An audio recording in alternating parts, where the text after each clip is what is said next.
Yeah, I'll say to me, the idea of manhood has changed so much over my life, I'll say, I'll give two ideas of what it means currently, and then, also what it meant at an earlier page of my life. When I was younger, I thought I manhood were just, in hindsight now, was just the tropes of what it meant to be a man. One was you just were not a woman, physiologically and all the other things, but it meant being provider, it meant being brave. It was understood to not have emotions outside of the range between anger and disappointment, maybe, it meant being able to protect, up into including violence or self-defense. As I've grown, at 51 now, and I think maybe my ideas really started shifting around my mid 30s, where I couldn't find what I understood to be manhood, what I was socialized to understand it, the way that I saw my life, the friends that I had around me, and things like that.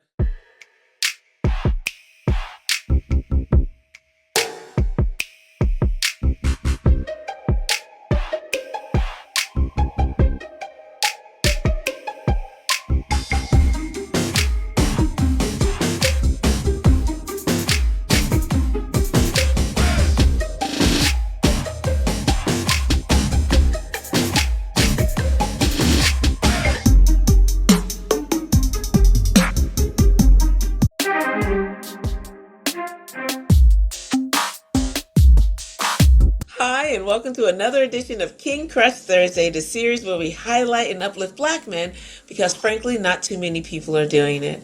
My name is Val Gay, and I am super excited about this brother today. Let's see, he is a Philadelphia-based scholar, filmmaker, and cultural curator whose work moves at the intersection of Black studies, storytelling, and artistic direction, or artistic expression, excuse me. His name is Dr. Anyabwile Love. Hey, Dr. Anyabwile. Hey, Val. How are you, Val? I'm Good to fine, see thank you. How are you? you. Well, thank you. Awesome. I'm so glad that you are here today. I'm really excited that you are here today with us. And, your presence here is putting a wedge in the very myopic window of how we see Black men in our world writ large, especially through the media. And we know that there are as many narratives of Black men as there are Black men walking the planet, and yet Absolutely. we've been flattened to just a few stereotypes. And so we Absolutely. want to show the world, and particularly young kings who may or may not have positive Black male role models, that there are many more narratives out there, and hopefully they will be able to come to this repository, hear the same 6 questions answered by well over 200 now Black men who are so different, right? But they Mhm. can find guidance there. And then for the rest of us who are neither male or either Black, and for the rest of us to be able to hear these same questions and answers and hopefully have our minds expanded. And so I'm so glad you're here. So I'm going to get started with the first question, which is, what does manhood mean to you? Mm, um, yeah, I'll say to me, the idea of manhood has changed so much over my life, I'll say, I'll give two ideas of what it means currently, and then, also what it meant at an earlier page of my life. When I was younger, I thought I manhood were just, in hindsight now, was just the tropes of what it meant to be a man. One was you just were not a woman, physiologically and all the other things, but it meant being provider, it meant being brave. It was understood to not have emotions outside of the range between anger and disappointment, maybe, it meant being able to protect, up into including violence or self-defense. As I've grown, at 51 now, and I think maybe my ideas really started shifting around my mid 30s, where I couldn't find what I understood to be manhood, what I was socialized to understand it, the way that I saw my life, the friends that I had around me, and things like that. That was a part of it, but that wasn't all of it. And so for me now, manhood just simply means having nuance. You know, it's a vast expression of what it means. It means I was talking to some friends the other day, and we were trying to figure out like how we saw our own identities in terms of being men. You know, and so many of the things that came out that I agree with was to be responsible, to be about your word, for your word to have meaning, to have direction for your life, and if you have a family or children, to be able to set direction for them, to be an example, to be someone who could make decisions based off of failures or accomplishments, but clear choices around those things. And for me now, at this midpoint in my life, it really just means being clear, being clear about the things that I'm good at, the things that I'm interested in, the things that I want to move towards, the direction that I want my children, both my adult child and my younger child, the direction that I want to help guide them in as well. That's wonderful. That's wonderful. Thank you. Thank you so much. Mhm. So, who and or what is important to you? Wow. If you would have asked me that before, I would have said selfishly. I would have prefaced this with selfishly, but the first is myself. You know, it took me a while to begin to understand the value that I owe to myself before I gave it away to anyone, and even my children. I'm really clear about we are our children's kind of guide through life, but they come here for their own lives. You know, it doesn't mean that we don't love them and we don't support them and we don't love them unconditionally, all those other things. But first, I would say myself, and then as I know my value, and not in a monetary way, but then it extends to my family, my children, my community. First and foremost for me would always be Black folk are most important first. You know, I want to be clear about that, but that's not to the disadvantage of any other groups of people around the world. But the global African community is most important to me, only because I'm connected to that. I come from that. But intrinsically now I know I it is important for me to hold the most value for myself. And then I'm able to give so much more of myself out without resentment in these things because I've already taken care of myself. That's wonderful. That's wonderful. Thank you. Thank you so much. So, Dr. Anya Bwile, how do you want us to see you? Mm. As a flawed individual, you know, I'm okay with that. As a Black man with nuance, there's just not one part to me. As I want to be seen as someone who wants to feel safe as well.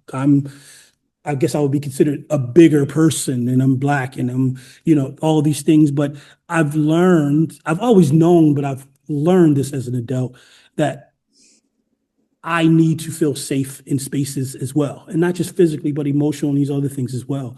I want to be seen as someone whose life is not a pathology or starts from like all of this bad stuff, but has made a way for himself. But it's very clear that the work that I've done has only been supported by my ancestors in my community, my living community and my non-living community of ancestors as well. But I am representative of all of those people. That's wonderful. That's wonderful. So, question 4 is, what is your epic dream? Mm. To die empty.